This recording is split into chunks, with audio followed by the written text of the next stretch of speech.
कई बार जाने अनजाने हमसे ऐसी बॉडी लैंग्वेज मिस्टेक्स हो जाती हैं जो कहीं ना कहीं हमारा ही बहुत ज़्यादा नुकसान कर जाती हैं। आज की वीडियो में आपको कुछ ऐसी बॉडी लैंग्वेज मिस्टेक्स बताने जा रही हूँ जिनको आपको ध्यान रखना है।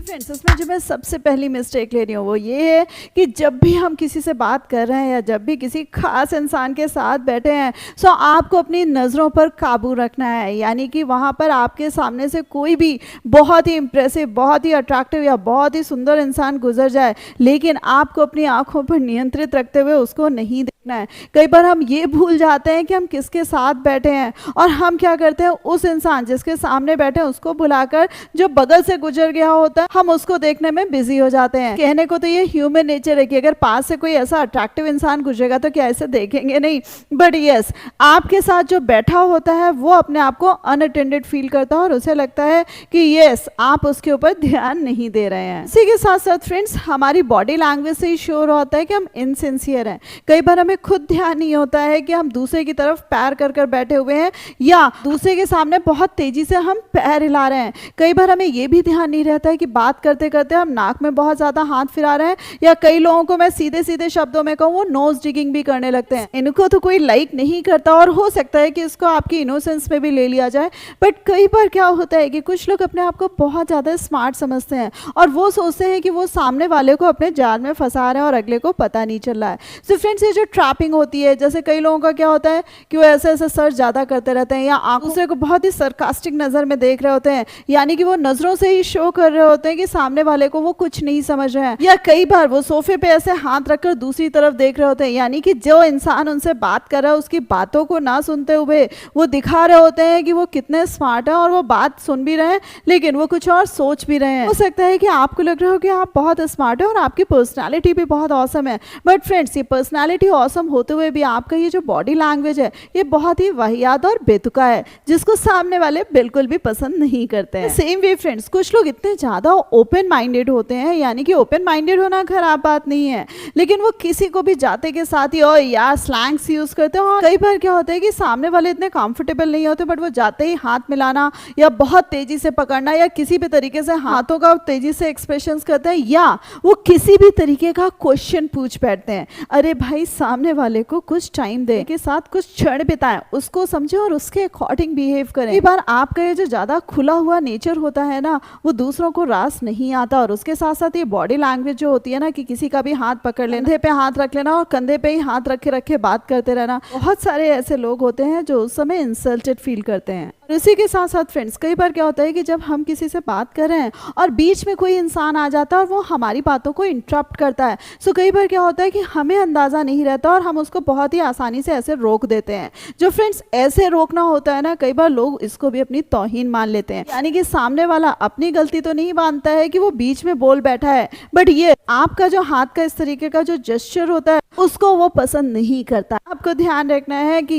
यस, उसने बीच में बोला तो बोला, आपको धीरे से उसको मना करना, हाथ का ऐसे जेस्चर नहीं रखना। आपकी बात सामने वाले से पूरी हो जाती है सो तुरंत उस इंसान को अनअटेंडेंट मत छोड़िए, यानी कि जिस इंसान को आपने थोड़ा सा रुकवाया था उसे तुरंत मुखातिब होइए और तुरंत उसको ड्यू रिस्पेक्ट देते हुए उसकी बात को कंटिन्यू कर दीजिए।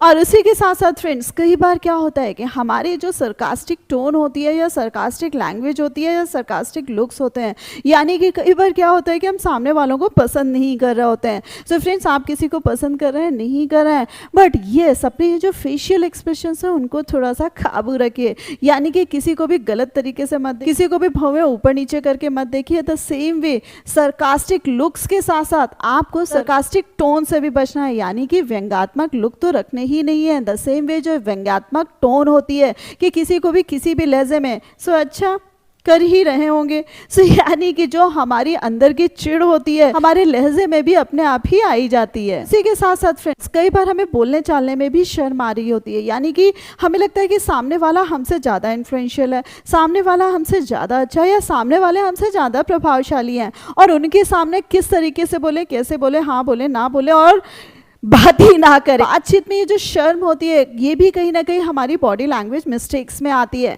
सो फ्रेंड्स, अपने आप को थोड़ा सा कॉन्फिडेंट फील कराएं, अपने आप को इम्पॉर्टेंट फील कराएं और उसके साथ साथ सामने वाले को इंसान मानते हुए और खुद आप तो इंसान है ही, सामने वाले को उसी तरीके से डील करें। यानी कि कम शब्दों में बताने वाली बात यह है कि किसी को भी खुदा ना बना दें। इसी के साथ साथ फ्रेंड्स, कई बार क्या होता है कि हम ओवर कंजर्वेटिव होते हैं, यानी कि हमारी जो विचारधारा होती है अपने आप में बहुत ही संकीर्ण या संकुचित सी होती है।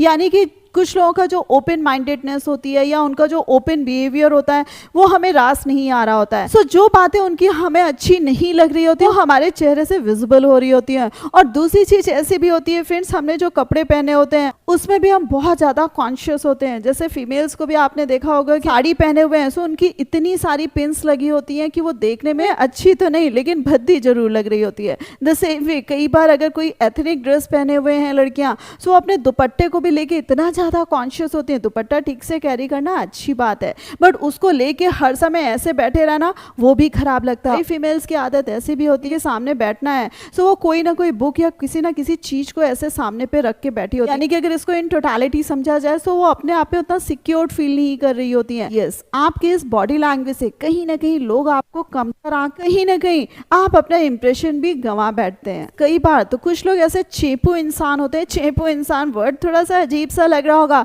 बट येस वो इतने ज़्यादा चिपकू टाइप के इंसान होते हैं कि वो अपनी बात खत्म करने के लिए भी राजी नहीं होते और वो इतने ज़्यादा बोरिंग और डल होते हैं, वो एक बात को बार बार कह रहे होते हैं और जगह छोड़ने को भी नहीं तैयार होते हैं। सो फ्रेंड्स, यहाँ बॉडी लैंग्वेज और सारी चीज़ें तो छोड़ दीजिए, वो इंसान ही सामने वालों को पसंद नहीं आता है। सो फ्रेंड्स, आप कहीं पर भी शिरकत कर रहे हैं, आपको कम शब्दों में अपनी बात पूरी करनी है।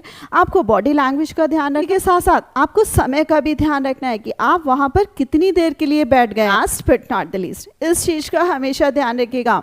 जैसे जेंट्स को हमेशा लगता है कि उन्होंने जो ये मोटी चेन पहनी है वो इनकी शर्ट में छिप गई है, यानी कि सामने वालों को तो दिख ही नहीं रहा है कि उन्होंने इतनी अच्छी ज्वेलरी पहनी हुई है या वो कितने अमीर हैं। सो वो क्या करते हैं, कई बार अपनी जो सोने की चेन होती है या जो हैवी हैवी ज्वेलरी होती है, रिंग्स होती हैं, वो एक तो ज्वेलरी को शर्ट के ऊपर कर लेते हैं। कई बार जो उन्होंने मोटी मोटी रिंग्स पहनी होती है उनको भी घुमा रहे होते हैं। यानी कि कहीं ना कहीं उनका मकसद होता है कि भाई मुझे देख लो, अमीर इंसान हूँ। सो फ्रेंड्स, अगर आपने चेन पहनी हुई है तो उसको शर्ट के अंदर ही रखिए। आपकी जो संपन्नता है ना फ्रेंड्स, ये दिखावे से दिखती नहीं है, उल्टा भद्दी लगने लगती है। सो आपको ध्यान रखना है कि अपनी संपन्नता को पहनावा भी पहनाना है, यानी कि लोगों को वो चेन तो दिखे लेकिन यस उनको ये ना लगे कि आप इसका दिखावा कर रहे हैं। फ्रेंड्स, इन नटशेल जो भी मैंने आपको ये बॉडी लैंग्वेज मिस्टेक्स बताई हैं, होप आपको समझ में आई होंगी।